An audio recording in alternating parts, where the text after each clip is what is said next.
Hello and welcome to the Game Theory Podcast. I'm your host, Sam Vicini. We are presented by CLNS Media. Today on the show, we've got good friend of the program, Cole Zwicker, on. We're going to talk about curling and, some other stuff. That's about it. Right, Cole? I'm definitely down. I caught a little bit of ice skating last night, so be ready for that kind of analysis. I have literally not watched a single Olympic sport but curling, but I have probably watched, and I'm not exaggerating when I say this, I've probably watched more curling than I have basketball since Wednesday. It's a little disconcerting, but we'll let the listeners chime in on that. I can tell you, detailed backstories about, basically every team left in curling, in the mixed doubles at least. I'm very... Forget it. That's incredible. That's impressive stuff, man. very, very in on the mixed doubles curling. No, we're going to talk about Celtics Cavs, which happened on Sunday afternoon. We're recording this at 5:45 on Sunday night. Just real quickly, I want to talk about some of the things that happened, some of what we saw from both teams, and then the meat of this podcast is going to be an NBA mock draft. I've never done this before on the podcast, so I thought it'd just be kind of an interesting kind of way into discussing these picks, because sometimes it gets a little stale at this point in the year. Don't you think, Cole?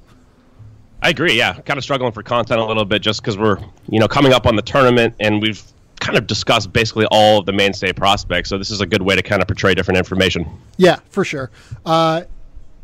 Also, we are sponsored tonight by eHarmony. I will give you a nice little advertisement for them after we talk about Cavs-Celtics. So let's start there.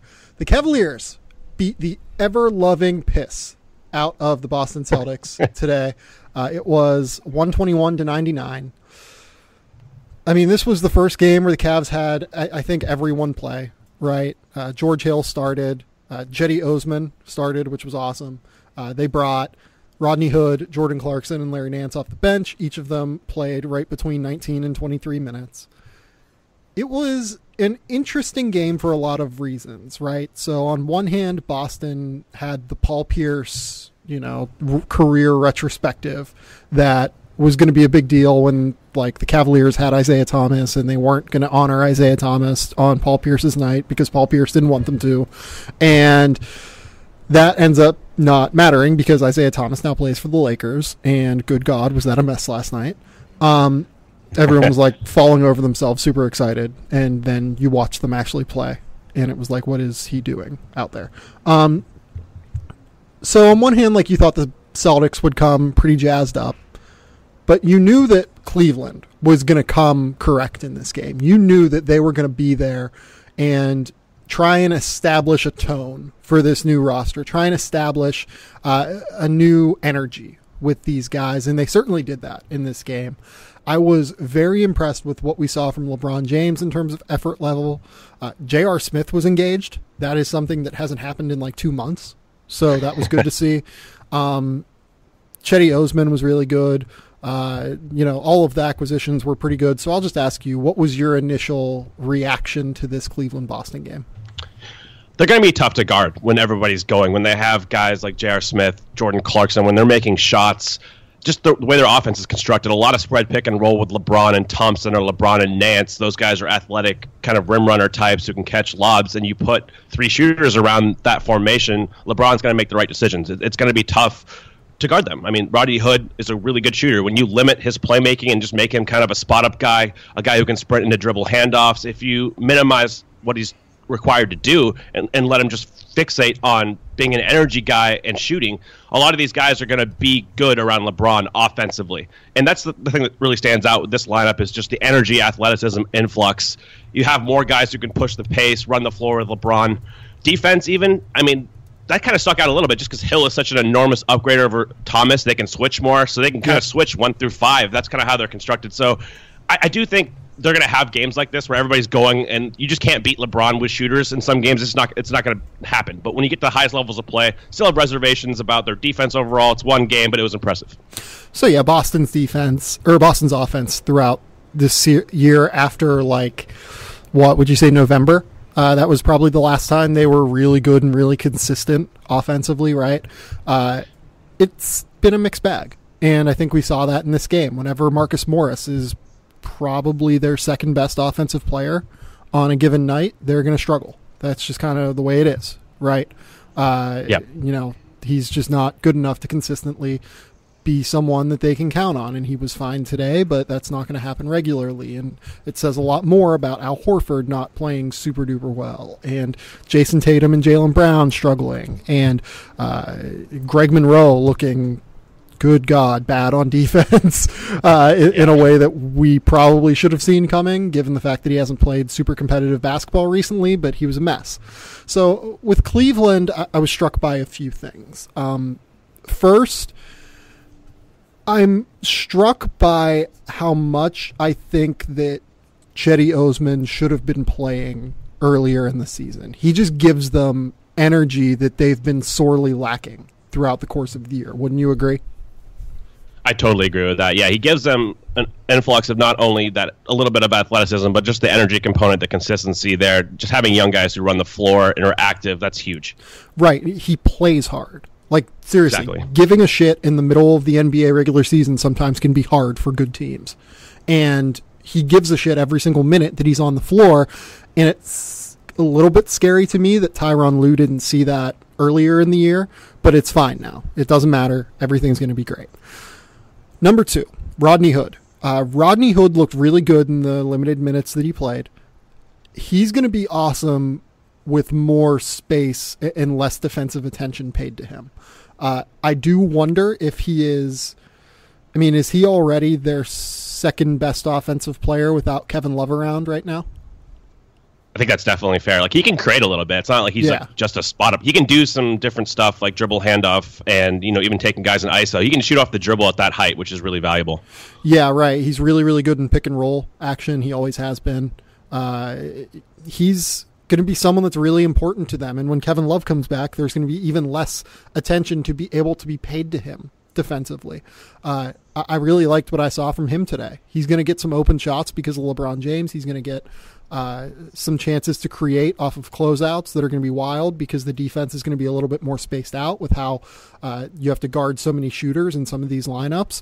It's a really, really good fit in Cleveland. Now, I saw Mark Jones tweet out, had an assistant coach say Rodney Hood is going to be an all-star to me in Cleveland. Let's pump the brakes a little bit on that. He turns 26 in October. He's not like this incredibly young player who's still developing. This is kind of what Rodney Hood is, but he's really good and he's going to be really useful for Cleveland. Yeah, I totally agree with that. I think, again, when you suppress down his usage, he doesn't have to create as much one-on-one. When he's not the emphasis of the defense, he's going to be able to play off LeBron really well. And that's kind of what all these players can do. All these guys can shoot, and they're shooting threats for the most part. George Hill is an awesome fit next to LeBron. I mean, we kind of knew that because he plays both sides of the floor. He's like your consummate 3-and-D kind of guard. Clarkson, he adds athleticism. I mean, when his shot is going, he's probably a plus offensive player, I'd say, when his shot is going, and just overall. He's not going to create at a high level, and that's kind of the issue with LA was can he be even a competent secondary ball handler, find guys on pick and rolls and stuff? He can do that selectively. And that's the key when you have a guy like LeBron, is all these guys are bringing select skills to the table. They can play make in a pinch, but they don't have the heavy onus on them anymore. So yeah, Clarkson, J.R. Smith, and George Hill are kind of the next things I wanted to go to here. Jordan Clarkson went 7 for 11, 3 for 4 from 3, and had 17 points. That's not going to happen all the time with him. I'm going to be interested to see how he contributes to the game and if he is still a positive influence whenever the shot isn't going in the same way that it is, and whenever the Cavs' energy isn't, this high level like it was today. George Hill, he didn't have an incredible game, but like you said, he affects the floor in so many different ways. He allows them to be more switchable. He is the perfect piece to play with LeBron because he's a pretty unselfish player that can also knock down shots. I was a big fan of what I saw from him today. And again, I can't emphasize enough that J.R. Smith was really good on both ends in this game. He was the active on-ball defender that he shows that he can be sometimes, and he knocked down 6 of 7 from the field, 3 of 4 from 3. Again, he's someone that we need to see what happens when the shot isn't falling and when the rest of his teammates aren't as engaged. But again, this was a really good sign for them. And Larry Nance was awesome. He just gives them an influx of athleticism, more switchability, more defensive acumen. Absolutely. And I think JR kind of in combination with Clarkson, they're kind of like the Cavs X factors when they're going. Like, that's the move pieces for them that really put them over the top of the next level. I think that George Hill's going to bring more consistent play on both ends. He's more reliable. But when JR is playing defense, they really need that on the wings. So when he's engaged, when he's knocking down shots, that vaults them into the upper tier threshold of what they can be offensively. Yeah, I'm no longer considerably worried about this offense. Not that I ever really was. I still think we have some significant concerns about them defensively long term, just because we need to see what they're going to be able to do against some of the tougher teams. Real quick to talk about the Celtics again, I think this was just kind of a throwaway game for them, don't you think? Oh yeah, 100%. Like, Shimi Ojeleye played like 24 minutes and was awful.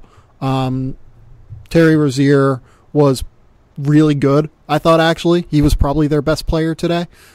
Kyrie was not great, I didn't think. He kind of dribbled the air out of the ball and went 1 of 7 from 3. I know he was 50% from the field, 18 points, but it just wasn't really good enough, I didn't think.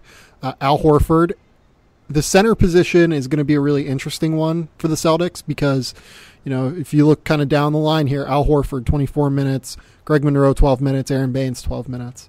They basically split it that way, and I didn't like what I saw from Monroe defensively.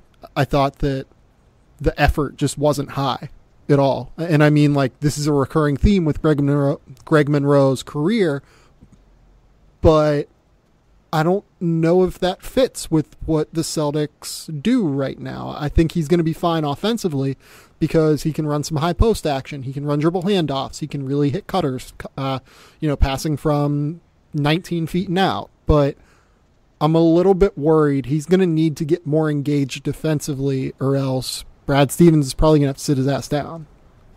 Exactly. I mean, if you don't play hard for Boston, especially defensively, you're not going to play, especially if you're a fringy kind of rotation player anyway. Like, they don't necessarily, Monroe can help them in certain ways, but he's not pivotal to their success moving forward. So if he's not going to exert energy on that end, and it's a tough matchup for him. I mean, he's going to guard LeBron in space, you're going to be putting those pick and roll settings. This is why I don't think, I never count LeBron out of any kind of playoff series. Like, I know people were like, the Cavs aren't going to win. That was pre-trade. I don't know what people are saying post-trade.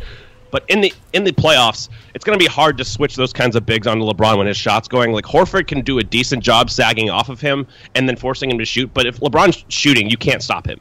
So I think that this just clarifies this game. It's only one game, but it clarifies the fact that the Cavs, with LeBron and shooting, they're going to be a tough out for any team in the playoffs. Yeah, no doubt. They're absolutely going to be a tough out for any team in the playoffs. I think a lot of people are making a little bit more of this game than they need to, given the fact that it was at the Boston Garden and it was, or whatever the hell that arena is now called. What is it? I don't know. It was at that arena. It was a big night for them, and it was this first game for Cleveland. And I don't think Cleveland's going to be this buzzsaw going forward. I do think that they're going to be better. And it seems like they actually enjoyed playing with each other today, which is a welcome departure from the last month. But I'm not freaking out, I guess, if I'm Boston or if I'm Toronto, who, by the way, kicked the ever-loving shit out of Charlotte on the road today. Like, I'm just not freaking out yet. I think that there are a lot of positive signs and a lot of really good action that we saw today from Cleveland, but we need to see it for a month before we go, okay, this is the team that's going to come out of the East. Like, I would pick them to come out of the East, but I would just pump the brakes on, like, going, oh yeah, this is like the best team in the East, no question. I echo that pretty much 100%. And when I say a tough out, I mean in the East, not for the Warriors. Like, that's kind of the issue here, is like their offensive ceiling is pretty high. I just don't think they have the defensive personnel to really go against the elite teams in the league, especially with elite creator types like even Houston. Like, they don't really match up super well with defending those teams. So that's going to be the issue. That's ultimately what's going to cap their ceiling. But even in the East, with Toronto's been great this year. Boston's going to be definitely a force to be reckoned with. LeBron and shooting, that's going to get it done most of the time, in my opinion. Still, I don't think they're the clear-cut favorites, but I would, same as you, I would still pick LeBron with this current roster construction. I think that's all we got. So before we move in to this mock draft that we're going to do, We have a quick advertisement from eHarmony. If you're trying online dating, the chances are that you've run into lazy text messages, dead-end conversations, and random matches that don't turn into dates. Well, I have got a product and a service for you. It's eHarmony. Now, you guys that know me, I'm in a long-term committed relationship, but I've had some friends that have tried eHarmony and they think it's absolutely great. They've gone through these, 100-question compatibility exams that they put you through, and they really take their time to try and match you with the right person. eHarmony is unlike many other dating sites. They take steps that other dating sites don't in order to find you a more compatible match. They are built to help you find lasting, meaningful relationships. This is not a shallow hookup site. They have helped over 1 million people find their perfect match. They use years of science, data, and psychological research to send you the right matches. Their goal ultimately is to bring compatible people together. Right now, my listeners can get a free month with eHarmony when they sign up for a 3-month subscription. Enter my code GAMETHEORY, that's GAME space THEORY at checkout. Stop waiting and start your journey to a satisfying, meaningful relationship. It can be fun to play around with online dating apps, but when you're ready to fall in love with someone and have a meaningful relationship, there's one app that's built to bring you love. That's eHarmony. Come see how eHarmony can change your life. Go to eHarmony.com and get started. Enter my code GAMETHEORY at checkout. Cole, let's get into mock drafting. So before we get into this, I kind of want to give a rundown on how it's going to go. I'm going to give Cole the first pick. Then we're just going to go back and forth. So I'll get the second pick. He'll get the third pick. I get the fourth pick. And so on and so forth. We're going to go for 30 picks. We're going to try and not make this last all night. We're going to use Tankathon and their terrific, absolutely awesome service that they provide all people looking for NBA draft orders. Thank you to Tankathon for this. Just a quick plug for them because they're awesome. We are going to use players that we believe are realistic to declare for the NBA draft. So any freshman that I have outside of my top 60 or something like that, we're not going to select. I don't really think you're going to select anyone that's outside of that range, right, Cole? Yeah, I'll behave. Well, yeah, just don't take, don't take Nick Richards or I know you're not going to take Nick Richards, but who could be there for you? Zaire Smith would be a guy I would consider, but I know he's probably not going to declare. Okay, let's not take Zaire Smith yet. let's ease up on that. He's been really good for Texas Tech this year, and I understand why you would do it, but let's ease up until we know that there's any indication that he could declare for the draft. We will, like I said, just go back and forth on this. The order that we're going to use is Sacramento, Phoenix, Atlanta, Dallas, Orlando, Cleveland, Memphis, Chicago in the top 8. The top 8 is this cluttered mess. It has literally changed 4 times since I filed my mock draft for Monday, which is why we're doing this. It is a nice little plug for the mock draft that's running on The Athletic on Monday. This one will look markedly different than that one because there are 2 people doing this one and not just me. So, Cole, is there any other table setters that we have to get to there? Just highlighting the fact this is what we would do, not what we think the teams would do. This is a great point. We are going to do what we would do, not what the teams would do actually. So, without further ado, Cole, I give you Sacramento, I give you Vlade Divac, and I give you Yorios Papagiannis' very angry agent at you. Go on. And you can give me Luka Doncic with the number 1 pick. I think that this is the guy for me. He's differentiated himself throughout the entire process. Sacramento's in a state of building where they just need to take the highest upside player, and a lot of people might not consider Doncic that. I do. So I would take him.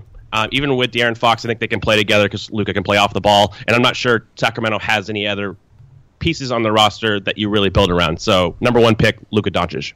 Are you worried at all about his fit with De'Aaron Fox? I mean, Fox kind of has to have the ball, but he's played better off the ball this year, honestly. He plays some 2 guard, so he's been able to space the floor a little bit from the wings, and I just don't think he's a good enough prospect to really deter what Sacramento should do here in a vacuum, just taking the best upside player available, which to me, again, is Luka. How angry do we think Dave Yeager would be if you took Luka Doncic? I have no idea, honestly. I can't really predict King's reactions very well. I'm pretty poor at that. I mean, but I think, honestly, he's such a high IQ player. Like, coaches are going to like to coach this guy just because he gets it. Yeah, no, I agree with you. I just think it'd be relatively funny to see Yeager go, oh, God. Yeah, no, I think that's a good pick. They've got enough big men to where I can totally see not taking the guy who's number 1 on my board and the guy I'm going to take for Phoenix at number 2 in DeAndre Ayton. He's just not moving very far. He's going from Tucson to Phoenix. To me, this is the position that Phoenix needs to fill, right? We haven't talked about the Elfrid Payton to Phoenix deal for a second-round pick, but knowing the way that you value things, I would imagine you were probably a pretty big fan of that for Phoenix, right? I didn't mind it at all. I mean, it's basically just a rental for the rest of the season because he's a restricted free agent. See what you have. They don't have any other point guards. So I don't consider him like a piece moving forward for them necessarily, but I understood the move. I'll be honest. I kind of think he's a piece for them going forward. Like, I've not been a big Elfrid Payton guy throughout the course of my career writing about basketball. I had him at like 22 whenever he came out of the draft. I was not nearly an Elfrid Payton in the lottery guy. I had him, I was down on the idea of him as rookie of the year, his rookie year. I've been down on him basically throughout the course of his entirety in the NBA, but I love the fit with him and Devin Booker playing next to each other because they kind of complement each other relatively well to me. He goes for 19 points, 9 assists, and 6 rebounds in his first game in Phoenix. I don't think he's going to do that regularly, but I think there's actually some reason for optimism here in him. I don't even know about resurrecting his career. He's actually been like a relatively positive player throughout the course of his career. Like, he's been a positive VORP player every single season of his career. He's been a positive box plus minus player every season, or at least the last 2 seasons, I believe. Like, he actually can play a little bit, I think. Yeah, he's got game. There's no question. I don't think he's a bad player. And if he's even your backup point guard, I think he could be fine in that role. I'm not hitching my wagon to a point guard who's not an elite athlete, who's not an established shooter. I mean, this year he's shot better. If you believe in that shooting ability, when he's getting a lot of wide open shots, just how he alters your offensive construct in your scheme with guys going under pick and rolls and stuff, it's just hard to deal with that kind of style of player for his position. Well, the biggest thing for me hasn't been the shooting. I know he's shooting 37% on 60 attempts or whatever. It's been the finishing at the rim. He's finishing at a 70% clip at the rim this year. If he can do that, I think he's a starting point guard. Just full stop. Like, I think he can be a starting point guard in the NBA because he provides enough defensive value. He's a good enough passer that if he can finish at the rim, it's kind of the Ricky Rubio corollary, right? Like, the problem with Rubio was never that he couldn't, it wasn't just that he couldn't shoot. It was that he couldn't shoot and couldn't finish. So, I actually kind of like it. Like, I think it's a smart move. And in that case, I'm going to take the center. I'm going to take DeAndre Ayton. And also it just happens that DeAndre Ayton is the best player on my board. He is a 7'1" freak with a 7'6" wingspan who would be an incredible fit, I think, with Devin Booker and Josh Jackson and, maybe Elfrid Payton. He would allow you to invert your offense because of his ability to step out and space the floor from 3. You don't really have to worry about him being crowded in post-ups because he's so much stronger than everyone. He's also a pretty good passer. He doesn't turn the ball over a crazy amount. So this is kind of a perfect fit for me in Phoenix with DeAndre Ayton. And it addresses their biggest issue, which is rebounding. I mean, Chris Bender, those guys, they can't really anchor at the 5, and they're both kind of hybrid 4-5s right now. So getting actually a 5 who can, I'm not sure if he can anchor there defensively. We've talked about that in the past, but as far as on the glass, you finally have a guy his size who can really rebound the basketball. And if you believe in the shot, I definitely do from mid-range. Over time, he can probably extend to 3. Even with a guy like Payton, if you can put him in pick and roll with Ayton, and the big has to give Ayton more credit for his jumper, that's going to open up driving lanes as well. So, a lot of people see Ayton as the highest upside pick, and I completely understand that rationale. This is a really logical pick for Phoenix. Yeah, and just to kind of echo Cole's point on the defensive glass, 26th in defensive rebounding rate this year, 76.2 for Phoenix. Cole, I give you the floor. Number 3 overall is Atlanta.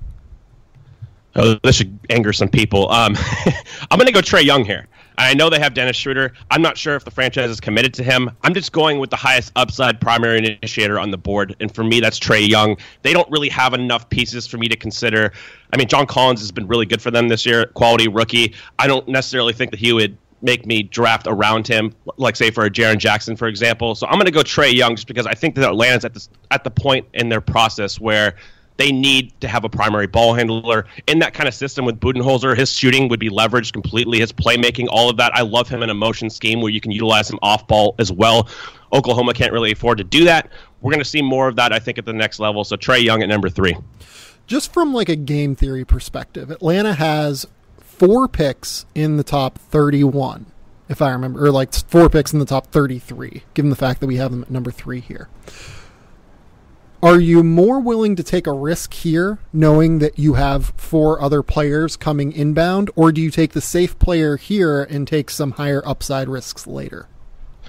That's really fascinating. I mean, it depends on what you feel about Young. Like, I do feel like his upside, just for the role he plays on an NBA team, is really high. So I would consider his upside maybe significant, and then maybe the risk for some is more because of his lack of tools, lack of athleticism. I've seen enough there, so I'm convinced.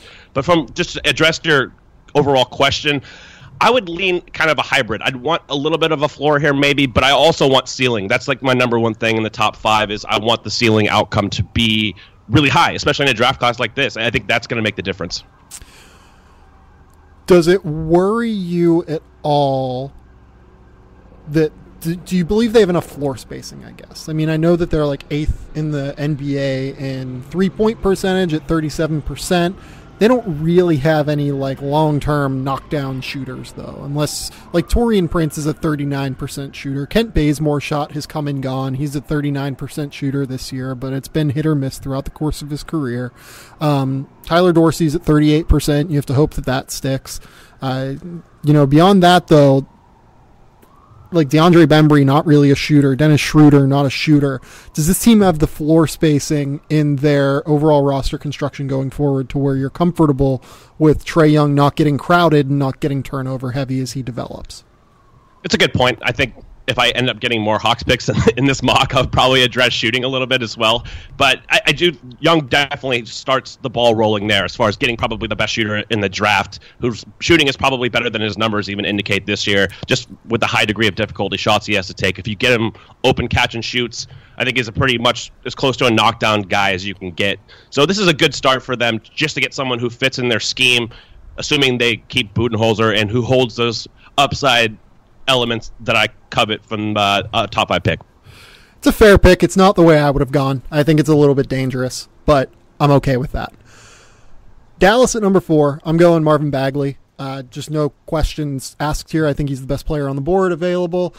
He is 6'11", 240 pounds. He is capable of, I think, basically doing everything that you're looking for in a modern center except maybe protect the rim. I think that's going to improve as he continues to age. He's an unbelievable rebounder.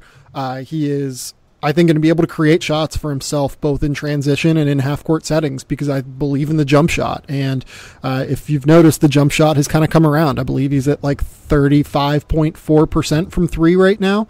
So I'm going Marvin Bagley here. In terms of the fit, I love it because I don't love anything in Dallas's front court right now.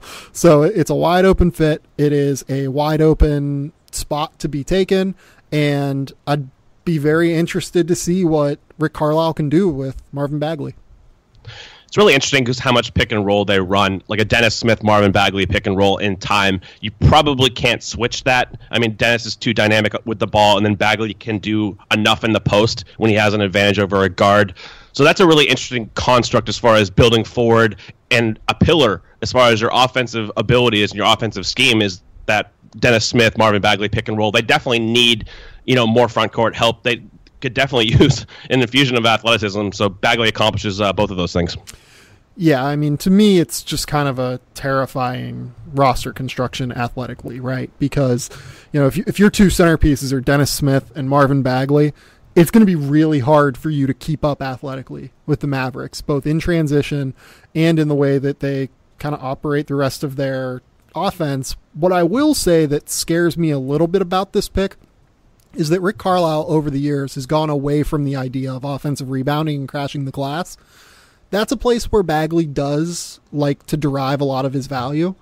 And I think it's a place where he does just generally bring a lot of value. So it would be interesting to me to see if Carlisle would be willing to let him crash a little bit more often, or if he would tell him to just kind of sit back a little bit.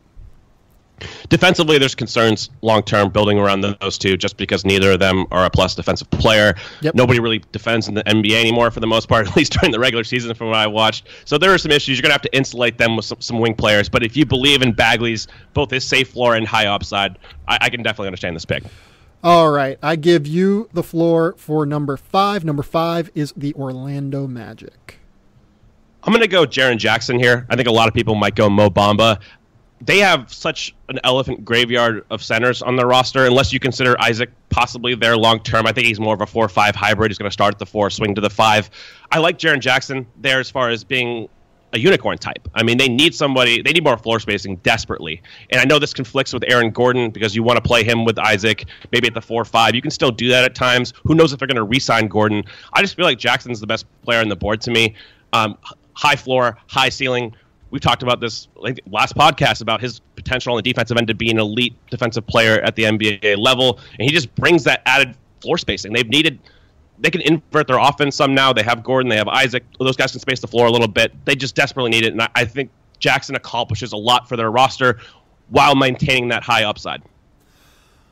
I'm a little bit surprised that you didn't take the guy that I'm about to take for Cleveland. I like this pick for Orlando. I think that he fits a lot of what Frank Vogel wants to do and what Vogel has shown is kind of the direction of this franchise. He obviously is always going to care about the defensive end. And I know that every coach cares about the defensive end, right?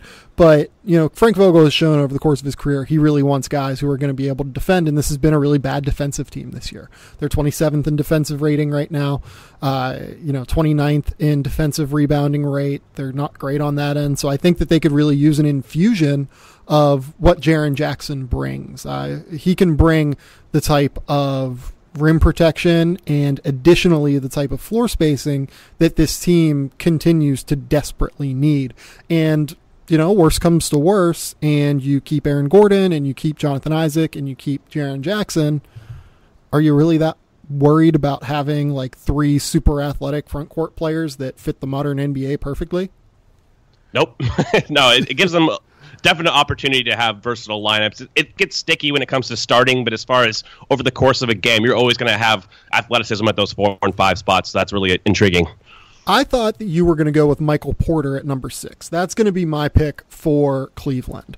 What made you pass on Michael Porter at number 5 in Orlando? I love Michael Porter. I think that Jaren Jackson, for what he's shown at the college level, it's just tough with Porter's back. I think that Jackson's a good enough prospect where I feel comfortable taking him slightly ahead, but they're in the same tier for me. So if you made an argument for Michael Porter at 5, I could totally understand that. I love the pick here for Cleveland. So the reason I'm going Michael Porter is that I think he fits Cleveland regardless of if LeBron James stays or goes, right? Mohamed Bamba, to me, I don't love the fit with Cleveland if LeBron leaves. I don't know if I love the fit if he stays, to be honest, because I think Bamba's going to need some time to develop, and I don't know if LeBron's going to want to sit around with it. And if LeBron goes, they're going to be starting from square one offensively, so much so to the point that I am worried about the way it would stunt Mohamed Bamba's growth process. So in this case, I mean, Michael Porter is going to be able to space the floor immediately. He's going to bring a lot of what Rodney Hood, they hope Rodney Hood brings, except at 6'10" with a 7-foot wingspan. He's going to be able to create his own shot. He's going to be a fluid athlete out in transition. He is a 3-level scorer, full stop, that I think makes a lot of sense for the way Cleveland is going and the way that they could build their roster going forward. I mean, shit. If LeBron ages, as ridiculously as he has so far, maybe he won't have to worry about this. But there could be some really fun lineup constructions later on in LeBron's career where if he stays in Cleveland, you could play him at center and Michael Porter at the 4, and you could play them with, Kevin Love basically. I guess Kevin Love would be the 4 or whatever, but you could play all three of those guys together and have the requisite athleticism, switchability, everything you're looking for in a very interesting way that, appeals to me as a roster building, exercise, I guess, here. I love the pick, honestly, for all the reasons you stated. I was hoping he would be available for Memphis at 7 just because he definitely made the most sense for them. Yeah, so let's go to Memphis at number 7. Who are you going to go with? Oh, boy. It's a hard I'm pick. going to go... It's really hard. Like, just looking at how the board fell in this exercise, I'm still going to go Mo Bamba, even though I don't think it's ideal. I don't think this is kind of the culture that you want him in as far as, of course, they have Marc Gasol ahead of him. They're trying to win now, and I think you got to kind of develop Bamba over multiple years, get him on that strength regimen that we talked about to kind of become that potential defensive anchor. But I just look at how the board fell. It's hard to justify any other players ahead of him just from an upside standpoint. When you're dealing at number 7, you don't often get to pick somebody like Bamba with the elite level tools. So while he's probably not going to help Memphis, short term, which might be their goal, I would side with the upside of the long-term sustainable approach here and just take Mo Bamba as that kind of ceiling outcome play. Mohamed Bamba is unquestionably better than Hasheem Thabeet, but oh boy, are you going to give Memphis Grizzlies fans flashbacks to Hasheem Thabeet with that pick? Yeah, it was a tough one, man. Honestly, I don't feel great about it, but I don't know what other way I would go. Right, it's a scary pick. It's a really tough pick to me, I think, because if I am taking Mohamed Bamba at number 7 and I'm Memphis, I am probably trading Marc Gasol. And if I trade Marc Gasol, I'm going to be very angry, or Mike Conley is probably going to be very angry with me. But part of the reason that I'm taking Mohamed Bamba is that I love the idea of him learning from Mike Conley how to play in pick and rolls and how to become a rim diver and a pick and pop player. But would Mike Conley want to stick around? It's kind of, again, a very game theoretical process in terms of you have to figure out how one domino affects the other. You know what I mean? Exactly, and I think I could have picked Mikal Bridges here. I'm not sure if I would in real life take him over Bamba. It's close for me, and he can definitely help Memphis. I mean, they've always needed that wing defense. Yep. They can also space the floor. So if that's the avenue they really want to go short term and build, I might lean that way. Just in a vacuum, for me personally, I just can't really justify taking him over Bamba quite yet. So okay, I'm going to go number 8 now with Chicago. I'm going to surprise you a little bit. I think I'm going to take Miles Bridges, actually, ahead of Mikal Bridges, who I think Mikal is probably a slightly better prospect, but I don't think it's far enough apart to where I am going to change it to, kind of fit with the way that I like Chicago's roster fit with Miles Bridges. So the reason I'm not taking Mikal and I'm taking Miles is that Miles is a tough, big, bulky, strong player on the wing who can play both the 3 and the 4. I'm worried about if I take Mikal Bridges, that's a very skinny wing combination with him and Zach LaVine. That's going to be, I think, a little bit tough to match up defensively at times if that's my core going forward, right? With those two, Chris Dunn is tough and physical, but still pretty skinny. Lauri Markkanen is very skinny for a big man. So I'm going to go with the bigger, more physical player in Miles Bridges, who I think honestly has a pretty close to a similar ceiling that Mikal does, but I think he fits the rest of that roster a little bit better. I like that, and he fits really interestingly with Lowry when you play them at the 4-5. That's a lot of spacing you're getting for your offense. Bridges has good playmaking traits as well. I think he's maybe a little underrated as a playmaker in big spaces, and that's kind of what Hoiberg is good at extracting. He didn't get a lot of credit early in his career because they didn't have a lot of shooting, but he schemes for those kind of guys well. So I like the pick. I think he makes sense on that roster. I have him a little bit, maybe a tier behind Mikal, but honestly, it makes sense. I mean, they're kind of in the general vicinity of each other, and I like his playmaking ability. His shooting is pretty underrated. If you think he can defend in space adequately, I'm not sure if you want to play him at the 3 or the 4. He can probably play a little bit of both, which helps. So from a versatility standpoint, it makes sense as well. So Mikal is unquestionably a better defender and a better defensive prospect than Miles, but I definitely think Miles is a better offensive prospect. And the reason that I say that is that he's a better passer. I think they're pretty damn close as shooters. I'm not going to lie to you. I think that Miles Bridges is a hell of a shooter. He is shooting 38% over the course of 300 three-point attempts throughout his career at Michigan State. I think he's absolutely going to be a better finisher at the rim, just given some of the size concerns about Mikal Bridges going forward. I'm just I kind of trust in Miles Bridges to be a good basketball player and the kind of fit that I want with this Bulls roster. I dig it, man. I'm with you right there on Miles' shooting. He's even shown more pull-up ability this year. Maybe not, the stats aren't really supporting it as far as being a high-level pull-up guy, but he's comfortable there at least. He's like at least taking some off the dribble that he looks like maybe that can be a skill he acquires over time. His shooting, he gets a lot of flack for coming back to school, but he really did prove his shooting, and that was huge for him. Yeah, no, I agree with that. Cole, number 9, the New York Knicks. This is a fun one just because we've already talked about it. Mikal Bridges on here. I love his fit with this roster as far as with Frank Ntilikina. Defensively, that's just going to be a son of a bitch to go against. And you have Porzingis at the 5, if he plays the 5 full-time. That's just a really nice trio of defensive players, all who have outcomes to space the floor. Mikal is just kind of a safe guy here for me. And I don't see, maybe there's an argument for Colin Sexton as far as if you don't think Ntilikina is a point guard. I will say this. I did that in my mock draft. Okay, I think that makes a lot of sense. And it comes down to kind of how you view Ntilikina moving forward. I've always thought he was more of a 2-guard, honestly, but in their offense and how they run it, I think you can maybe get away with playing him at point guard, and you have the backcourt of him and Mikal Bridges defensively. You can just maintain that size element. You can be super switchable. I really like that dynamic. Again, Colin Sexton makes sense if you want to go point guard route and like you want an initiator type next to Ntilikina while maintaining some defensive ability. Understand that, but I think Mikal, just for me, has established himself a little bit better than Sexton this year. But I understand the counter argument. I mean, you've now built out an incredibly long, incredibly versatile defensive team with Porzingis, Mikal Bridges, and Frank Ntilikina. I mean, that's a very useful way to build a team in today's NBA, I think. Now Porzingis probably can't switch necessarily, but certainly Ntilikina and Bridges have created a circumstance where you can basically switch everything 1 through 4 on your roster if you build and surround them with the right players. Exactly. And I think that was the goal, is kind of getting that switchability. Point of attack defense as well with Ntilikina, who's probably the best in the 2017 class at that now. He's just been really impressive.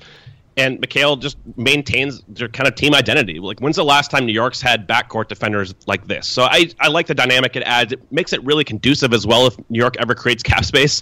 A team like a star player can just fit right into this kind of roster. It's really conducive to free agency if that ever becomes an option for them. That's a really, really good point in terms of roster building. This Charlotte at number 10. This is not an easy pick. I think I probably just take Colin Sexton here. I don't feel great about that because they obviously have Kemba Walker. Kemba will be on the last year of his contract next year. I think that this could change at any point if he was to sign an extension before the NBA draft. But that's really tough. That's really tough. Yeah, I'm going to go Colin Sexton. I'm just going to insulate myself in case Kemba Walker leaves. He's the best player, certainly the best playmaker. This is a team that has absolutely floundered without Kemba Walker on the floor throughout the course of their history. And if Kemba leaves, I love the mentality of a Colin Sexton, Malik Monk backcourt and just getting buckets. This is a terrible idea, but I'm doing it anyway. I'm going Colin Sexton. Actually, I kind of like it. I mean, both for short term and long term, I think he does fit a little bit well with Monk just because Colin can guard some 2s with his frame. Monk's a little more wiry, so you have some versatility there as far as point of attack defense and a little bit of backcourt versatility. You can definitely make the argument he's the highest upside player on the board, and Charlotte's capped out. They have no mechanisms really to improve, so taking a swing on a primary creator type, if you believe in Sexton there. I mean, after Sexton in this draft, it kind of drops off as far as the primary guys after Luka, Trey, Sexton, so this is kind of like their final shot at getting a high upside piece like this. Yeah, I mean, that makes sense. I'm just like trying to figure out, like, was there a way to get Philly up to number 9?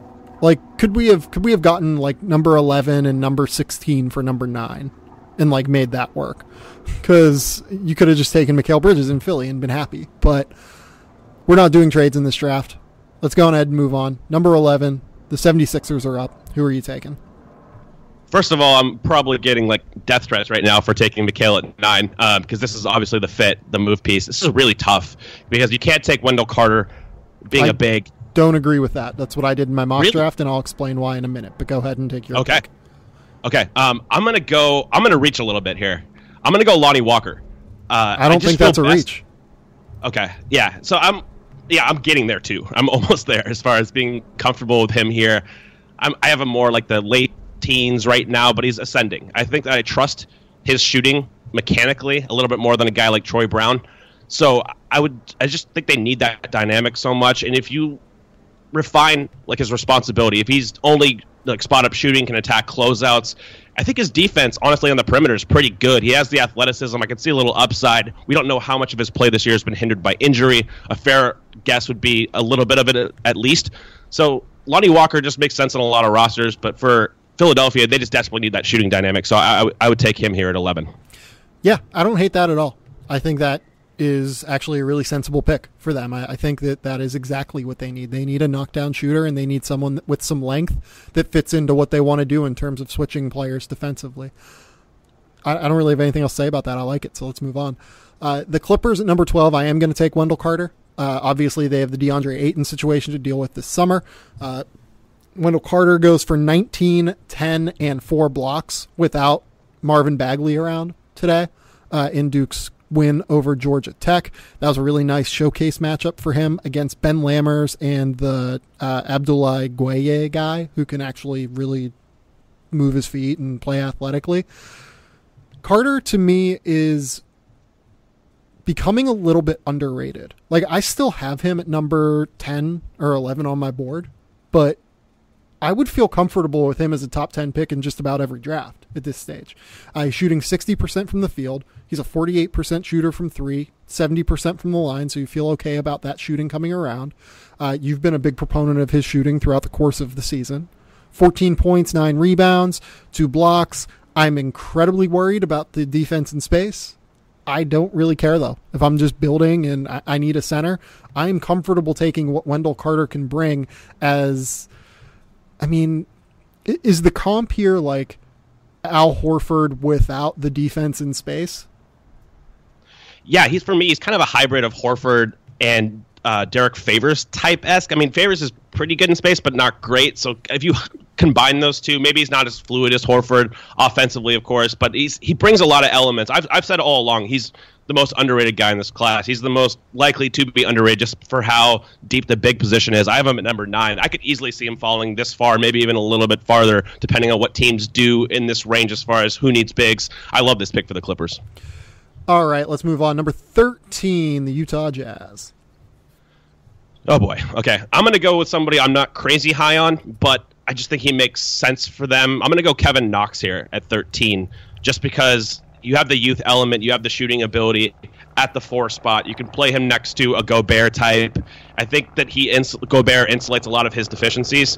So it's just a kind of a young prospect with some shooting upside that if he ever puts it together and becomes a high ceiling shot maker, kind of like an Otto Porter Jr., he has that within his range of outcomes. So at 13 for the Jazz, I'm not sure how much he can help you right away, but he does, for his responsibility level, we've seen some wings come into the league and just be able to shoot and play off ball.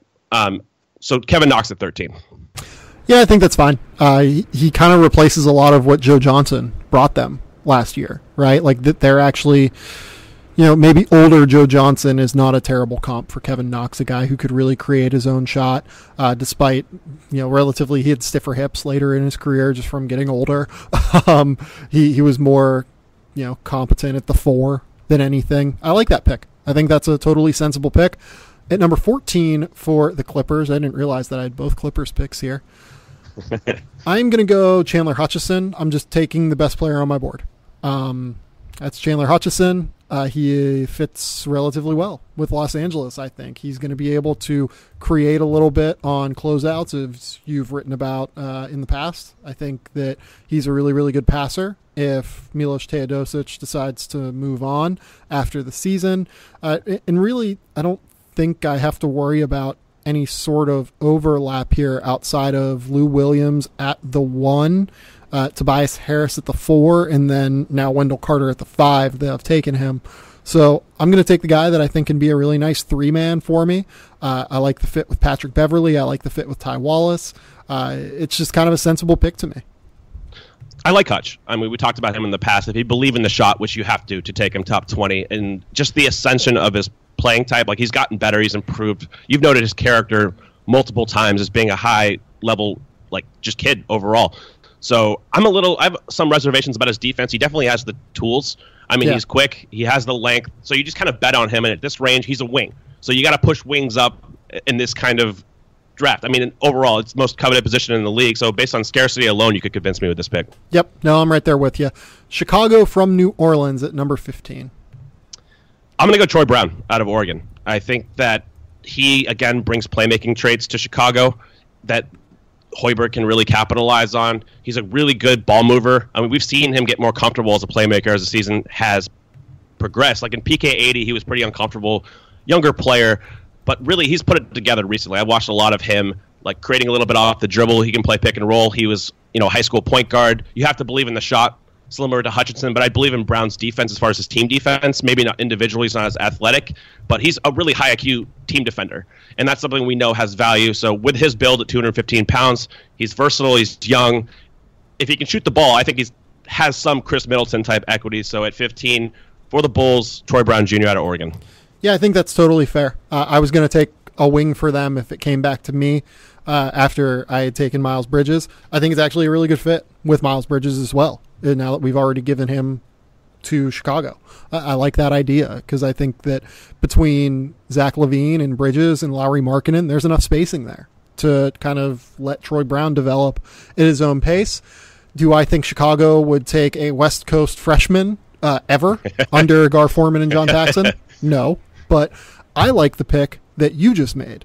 So number 16 is Philadelphia. I'm going to go with Robert Williams for much of the same reasons that I was going to explain whenever I said that I gave Wendell Carter to the 76ers at the top of whenever you selected him at number 11, or whenever I selected him at number 12, and you said that you passed on him at number 11. The reason for that is that I do think we still have to have some concern about Joel Embiid going forward. There's just a natural desire to insulate them from potential problems with injury. Wouldn't you agree? I agree with that. Who is their long-term backup center right now? Rashawn Holmes, but he's not really that long-term. Yeah, Rashawn Holmes is not a long-term option there to me. Trevor Booker and Amir Johnson both expire after this year. I think that Robert Williams is a really smart, sensible pick there for them, just in the same way that I think Wendell Carter actually would have been a really smart, sensible pick for them there at number 11. He brings them a little bit of, I guess, security in a significant way. And to be honest, I like the fit of Williams a little bit better than I like the fit of Carter, just because he's going to be able to switch things defensively, and he's going to be a pogo stick as a rim protector in a similar way to what Embiid brings you. Now, you have to get him to be a better screener. You have to get him to play hard. I mean, I don't even know that I want to say play harder more consistently, because he's really done that recently. If you look back through his last, what is the number? His last 8 games, it's 14 points, 9.5 rebounds, and 2.5 blocks. So he's starting to come on a little bit. He's figuring it out as they play him less with 2 true big men. So, yeah, I think this is a smart, sensible pick that kind of insulates their future.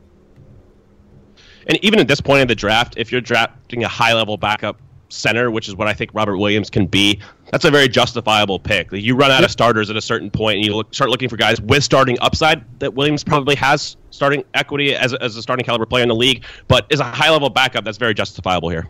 Yeah, no, I agree. Let's go on ahead and move on. Number 17 is Phoenix from Miami. Okay, so this comes down to 2 guys for me. One is kind of out of the limelight because he hasn't played this year. It's D'Anthony Melton, who I love as a player. I'm not sure he'll even come out. He makes a lot of sense. I'm kind of building around Booker potentially having primary initiator equity. The other guy to consider here is Shai Gilgeous-Alexander, who I like. I'm not sure if I love him. I think a lot of guys are a lot higher on him than me. I'm not sure if a lot of things he does offensively are going to translate. So I'm going to go D'Anthony Melton here and mix it up. I mean, the shooting's an issue, keeping his elbow in, but he brings so much as a defensive player, point of attack defender, versatile guy. He can probably defend, 2-3 positions at the NBA level. They need more of those high IQ players surrounding Devin Booker Booker who can move the ball. If he can shoot, I think he easily returns this value. It's hard to know without seeing like private workouts, but I still like Melton. I mean, last year I really liked him. I had him top 20, so I'm going to go D'Anthony Melton here.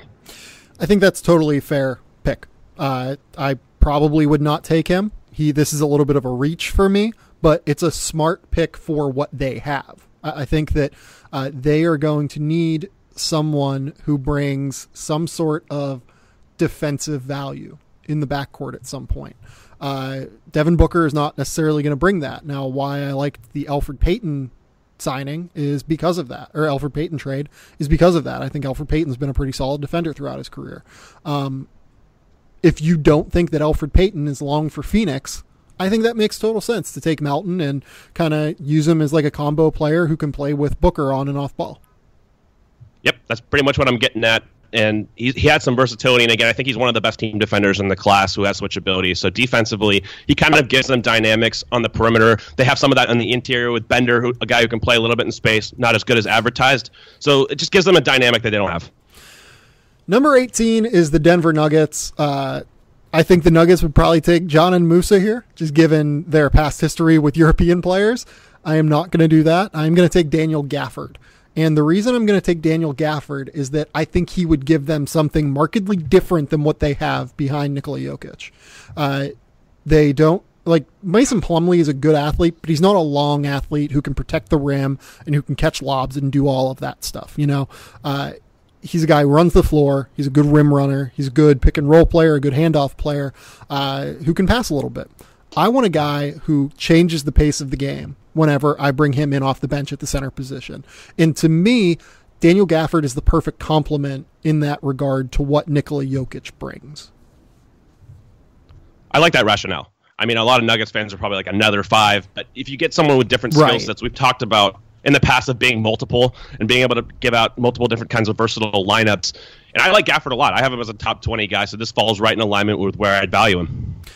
Yeah, no, I mean, it's like, I guess who else am I going to take here? Like, there are a couple of guys that I would have considered, but it's not, like, I think he's pretty clearly the best player on my board left. So I'm just happy to fill a need that I think they need, and I'm happy to take a high upside player that could, you know, give me some sort of value behind Nikola Jokic, who is my most important player.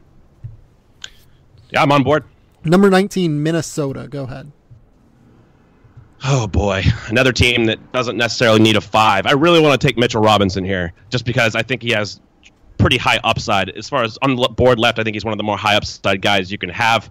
I'm going to instead go Shai Gilgeous-Alexander. I love this pick. This was my pick in the mock draft that I just filed. Yeah, I think that if you believe in the shot enough, which I'm lukewarm on as far as attempts, but it's passable enough to where I think he can potentially be a two-way player. If you look at what the T-Wolves need, they need two-way guys that can play off the ball, like around Jimmy Butler, around Towns, around Wiggins. I think he just kind of fills a high-level role potentially at the next level, and this is a really awesome team fit for him.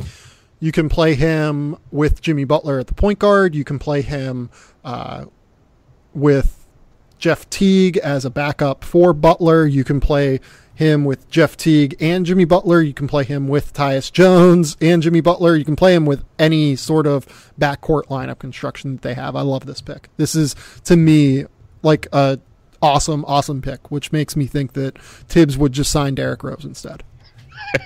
Yeah, I think, honestly, I'm a little on the fence with compared to most guys on Shai, but this is a good enough team fit and situation as far as his playmaking and just being more of like a select creator type that I'm on board. So my pick here is going to be Kyrie Thomas for Portland.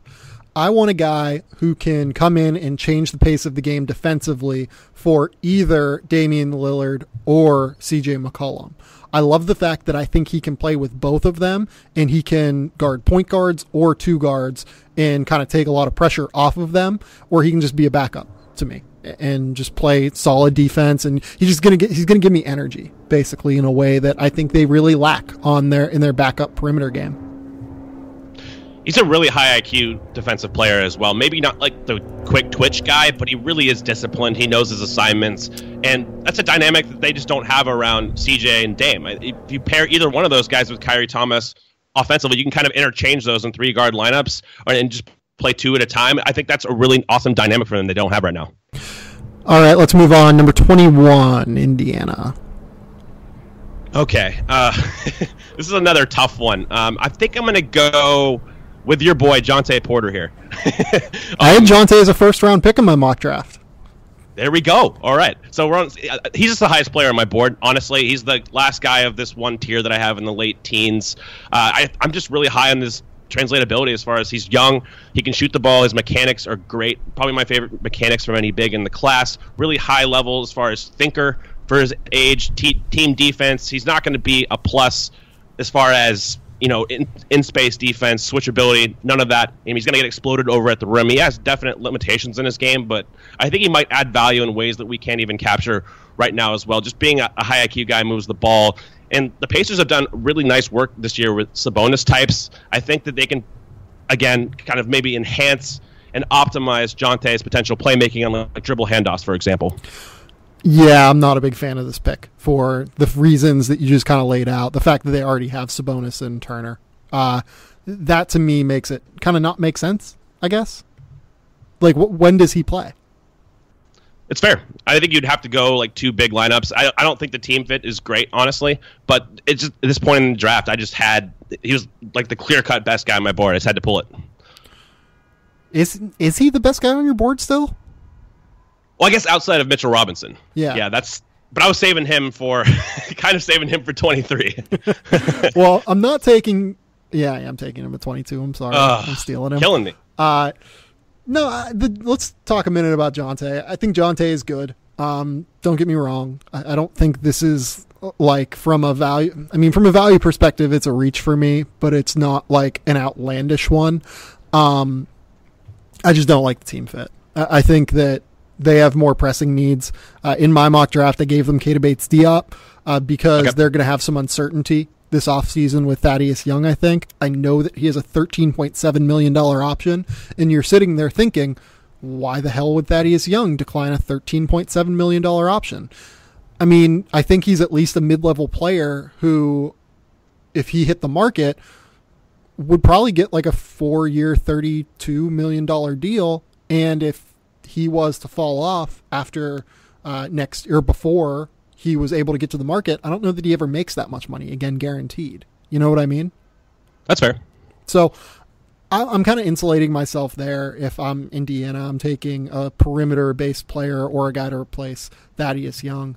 22, I am taking Mitchell Robinson. They've just had luck developing these super athletic, super long, defensive-type players. Also, I think the fact that they've always had a plan for developing players, like a cogent, smart, attack-oriented plan for the way that they make players grow their games, I think makes sense to me.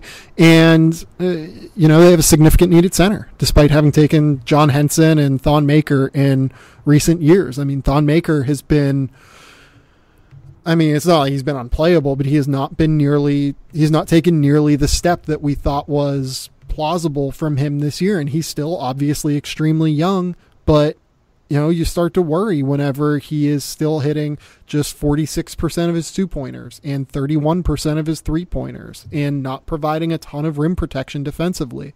That stuff's scary to me.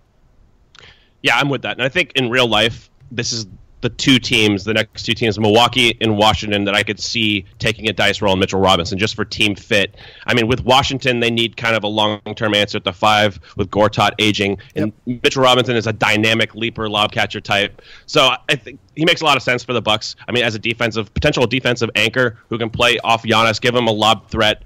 I think maybe some Bucks fans will have issues just because of Thon, but overall, I think at this stage, it's a justifiable pick as far as upside that kind of matches what they like in prospects with the length, the athleticism. He fits that perfectly. Number 23, the Washington Wizards. You go on ahead. Oh, man. Okay, so you could go several different ways here. I think I'm going to go with Shake Milton as just a taller 6'6" guy, 7-foot wingspan, who I definitely trust to play off the ball as a shooter. I think he's one of the most trustworthy shooters in the draft to me in this range. I just really believe in the mechanics. He can shoot a little bit off the dribble. He's not a point guard. That's the key. But they have so much handling on the perimeter already that just putting another guy as an off-ball guy next to Otto Porter Jr., next to Brad Beal, John Wall, they have Kelly Oubre is another guy that kind of fills this role, but they need a little bit more backcourt diversity, and I think Shake Milton's feel is pretty good too. He's not going to be a high-level creator, but on this team, he just makes a lot of sense. So, yeah, I mean, I have Trayvon Duval going here in my mock draft, but if it was my choice, I would take Shake Milton over Duval. Milton, to me, can play with John Wall and Bradley Beal. He can play with Bradley Beal and Otto Porter at the 2-3, play with Bradley Beal and Kelly Oubre at the 2-3. You can play John Wall, Shake Milton, Kelly Oubre. He continues to bring you more lineup versatility, which, as we've talked about, for a team that, is going to be in the playoffs going forward, that's incredibly important. Finding different ways to match up with teams is incredibly valuable. Absolutely.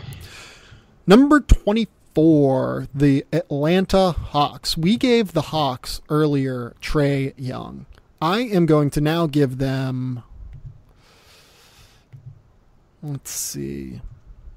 I'm going to give them Melvin Frazier out of Tulane.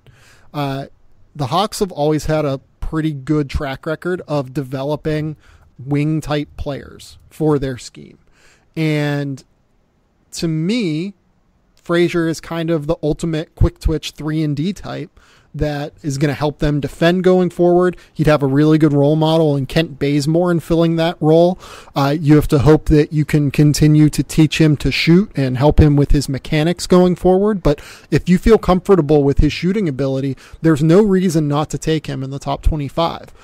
He's just that good defensively. He's that athletic. And at 6'6", he's shooting like 67% from 2-point range, by the way, which is bananas.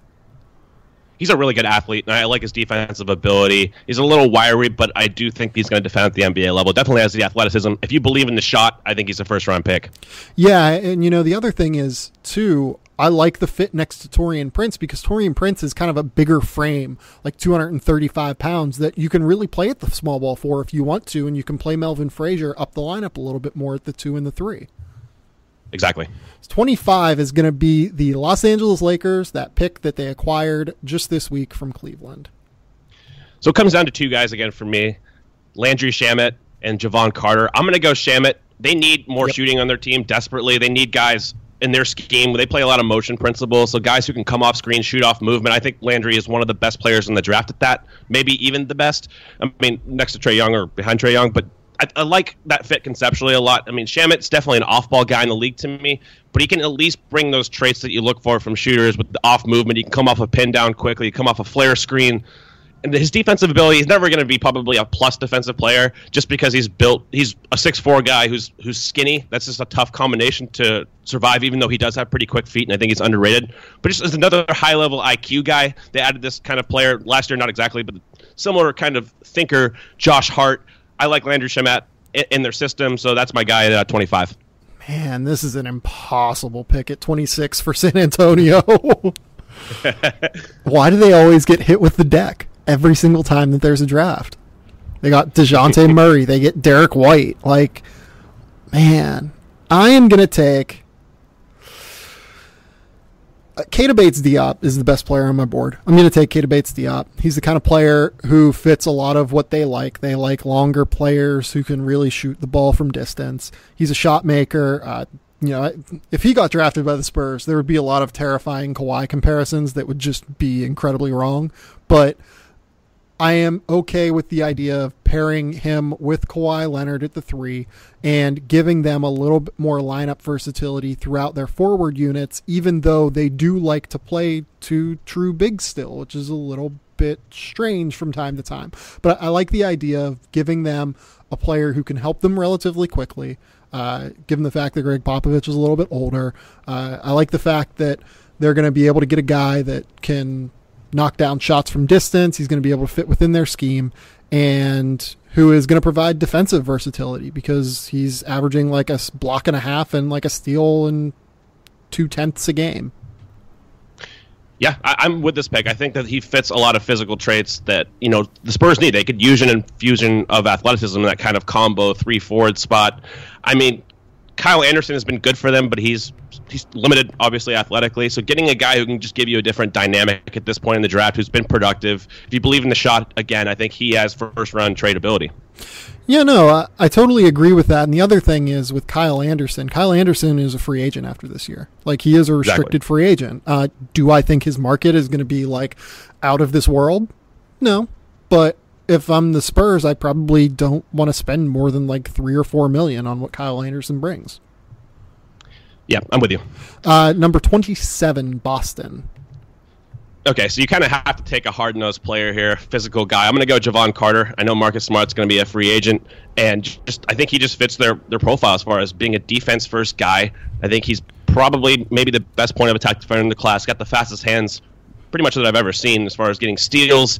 If he can play off the ball and shoot a little bit, he has some diversity as far as guarding positions. He could probably guard some twos, guard ones. He's a nice fit next to Kyrie, maybe in certain lineups. And again, just kind of insulating them from who they have to pay. So you're not going to be able to pay Marcus Smart and Terry Rozier. So just getting another guy who kind of fits that mold of physical defensive guard. So, yeah, that's my pick. Can't believe that you passed on Bruce Brown for Javon Carter. Oh, yeah, I totally forgot about Bruce Brown. Do you want to pick that? If we're being realistic, they would take Bruce Brown over Javon Carter. So I'll switch that. Basically the same explanation across the board, even though I'm not as sold on Brown's shot as I am Carter's. But, yeah, Bruce Brown. Yeah, Bruce Brown, to me, is just kind of the perfect fit for, like, what Boston loves in prospects in so many ways. Yeah. 6'5", 6'9" wingspan. Like, he would be exactly what Marcus Smart brings them. Basically, like, to a T. Yep. Pretty much. Number 28, Brooklyn. The Brooklyn Nets. I think I'm going to take John and Musa here. I'm not, like, the biggest fan of him as a prospect, but he is still averaging, like, over 20 points per 40 minutes in the Adriatic League, which is really good. I am a little bit worried about the hunch. I'm a little bit worried about his overall profile, I guess is the way to put it. He's a good scorer. He's a good shooter. He would fit within that scheme relatively well because he's a smart off-ball and on-ball creator, and I think he's an underrated passer too, which really would help within Kenny Atkinson's scheme. Yeah, they're definitely offense first, so I get that. He brings the shooting ability, a little bit of playmaking. I don't like the defense, and that's why he's probably here on both of our boards. But at this point in the draft, it's completely justifiable. Yeah, I mean, it's a risk. Just take a chance on him and see what happens. 29 is Atlanta again, so you get another crack at Atlanta. I think I'm going to go Jacob Evans here.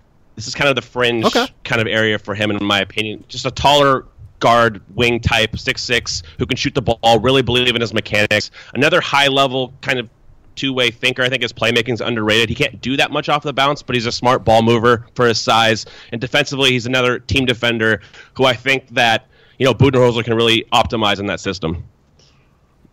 Yeah, I dig that. I'm trying to think. I think that makes total sense. I was trying to think of, like, if we could get them a big man, but, like, does Brandon McCoy bring you enough to take him in the first round? I don't know if he does. No, not to me. Number 30, the Golden State Warriors. Let's go Jerome Robinson, actually. Jerome Robinson out of Boston College. He's dropped 75 points over the course of his last 2 games. His numbers this year are obscene. If you have seen, like, if you care about efficiency and high volume scoring, he's averaging 20.5 points on a 64% true shooting percentage. And in the ACC, he's averaging 25.5 points on a 70.7 true shooting percentage. And I get that the ACC is a little bit down this year, but good God, Lemon. Like, that is ridiculous production in what is a tough league. I haven't seen too much of him. I watched the Duke game when they were just bulldozing Duke and pick and roll, just pull-ups after pull-ups. So I like him. I got to get much more comfortable with this game. But at 30, I mean, you can make a case for a lot of different guys. Right. And here's the deal. I mean, 46.6% from 3 on over 5 attempts a game, 39% from 3 over the course of his career on 356 attempts. Overall, he's a good enough creator to where you can put the ball in his hands. He is 6'6". So I kind of like him as a Sean Livingston replacement if you don't necessarily buy into Patrick McCaw, given what we've seen from McCaw's struggles this year. Yeah, that makes a lot of sense, man. Who are the best players left on our board? I already listed one, Javon Carter for me. He stands out. I was trying to find him a fit. I can't believe I forgot Bruce Brown. That's so bad considering the Celtics fit is just so obvious. Yeah, that's Raleigh Alkins. I'm not a huge Raleigh guy, but in this range, he makes sense. Killian Tilly is another one that's kind of fringe first round for me. Positional value, maybe not there. Hamidou Diallo. I think that's probably the clear omission for a lot of people. Obviously, we're both not that big of a fan. I think he's more of a second round guy. What's your take on that? I think that Diallo is a name that sticks out. I think Trey Duval is a name that sticks out that we didn't select here. I'm just kind of running through my board. Duval is the highest guy that we didn't take at number 25 for me. Why I have him at 25, I wonder more and more. Diallo at 30, we did not take. Rodion Crooks is, I think, a guy that's going to make sense for a team that is looking to stash. Like maybe Atlanta looks to stash a guy, given the fact that they might not want 4 rookies in their on their team next year.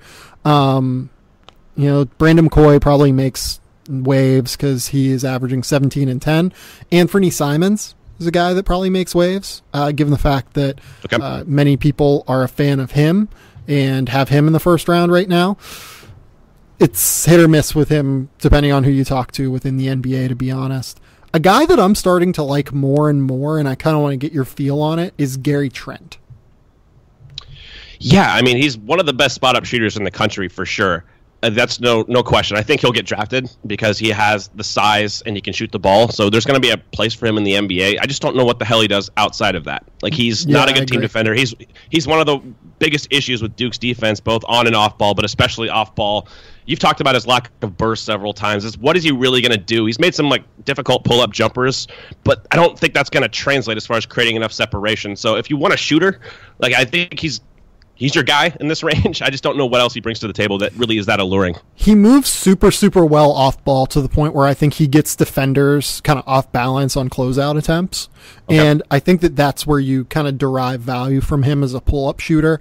He'll pump fake and then take 2 dribbles in and knock down a 17-footer in the NBA. And yeah, I know you might not necessarily want that. You'd probably prefer a 44% three-point shooter to shoot threes, but sometimes that's the open shot. You know what I mean? And having a guy that can actually step in and knock down that shot consistently is valuable. He's one of the best shooters in the NCAA. There's no question about that. And I think that it would not be a surprise to me if he ended up getting his name called in the first round. And a couple guys who won't go in the first round that I like, Josh Reeves, who talked about him several times. Really big fan of his. He's not going to go in the first round if he declares. Gary Clark, he's not going to go in the first round. Like him as a second round guy for sure. Jared Vanderbilt, that's really tough, man. I mean, if he had a jump shot, we would have him probably top 20 easily. Yeah. It's just not there. And it's just hard to project that ever being there, but he's a second round guy that stands out. Jalen Brunson, another, upperclassman who's having an awesome year. That's a Sam Vecini special right there, Jalen Brunson. I love that. Love Jalen Brunson. Yeah, so he's definitely a get in the second round for me. I think he's a backup caliber NBA point guard. It's just not a lot of value in taking someone like that in the first round, but honestly, I wouldn't even hate that. I gave Jalen Brunson to Orlando at number 36 in my mock draft, and I think it's my favorite pick in the entire mock draft. I do like that. I like that one a lot. They just need someone who is an adult. There you go. I know that Jalen Brunson's going to be 22 next year, but he's also half man, half machine, and probably the most mature player in the history of basketball. Where do you come down on Shemezi Metu? Now, that's another notable name. A lot of guys probably are wondering. You've talked about him in the past. You've probably seen more than anybody else because you've seen so much USC. Where do you come down on him now? Yeah, I like him. I have him at 35 on my board. I just didn't take him here. Big men tend to drop on our boards. You know what I mean? Yes. He's a good player. 100%. The problem with him, though, is that he kind of fits within that tweener mode now of the 4 and the 5. He's probably not a good enough primary rim protector to play the 5. Probably not a good enough, quick lateral athlete to play the 4. So he needs to essentially be a 38% three-point shooter, I think. Yeah. So 100% locked up with that. Yeah. Cole, tell the people where they can find your work. As usual, at thestepian.com, I kind of plugged this last week, this article I just wrote on big man pull-up shooting and how that relates to ceiling outcome in the NBA, using some guys like Joel Embiid, Towns, and kind of breaking down their mechanics in depth, and then applying that to the 2018 draft, so the top 5 bigs in the class. So check that out on the Stepian. As usual, on the Ode to Odin NBA Draft Podcast, Sean Darenthal and I just went into Marvin Bagley for over an hour. Went with Carter for basically an hour, and also some trade deadline stuff. And as usual on this podcast, go follow Cole on his variety of platforms. He does a great job on all of them. Are you a little bit concerned about sample size on that pull-up shooting thing that you did? Oh yeah, for sure. I think it's more of like an aesthetic thing, right? Yeah. It's more mechanics, like it's more of a visual. That's why I had to use so much tape. I like to buttress what I do with some stats, so it's not like I'm pulling things out of midair. But yeah, for sure, the sample is low. No, I just want to ask you about that because I actually found it to be a really interesting story. I would suggest everyone go read it, seriously. Thank you, man. Please and thank you for subscribing to the Game Theory Podcast. This has been a really fun episode, I think. We're probably going to do more of it going forward into the future. Maybe not for another month, maybe not until after the NCAA tournament now, but this will be a kind of a recurring staple going forward because we have a lot of fun with it. Yeah, go subscribe to The Athletic. Go subscribe to the Fieldhouse Podcast. That's about all I got for you, I think, today. So thanks to our sponsor, eHarmony, and until next time, we'll talk soon. Bye.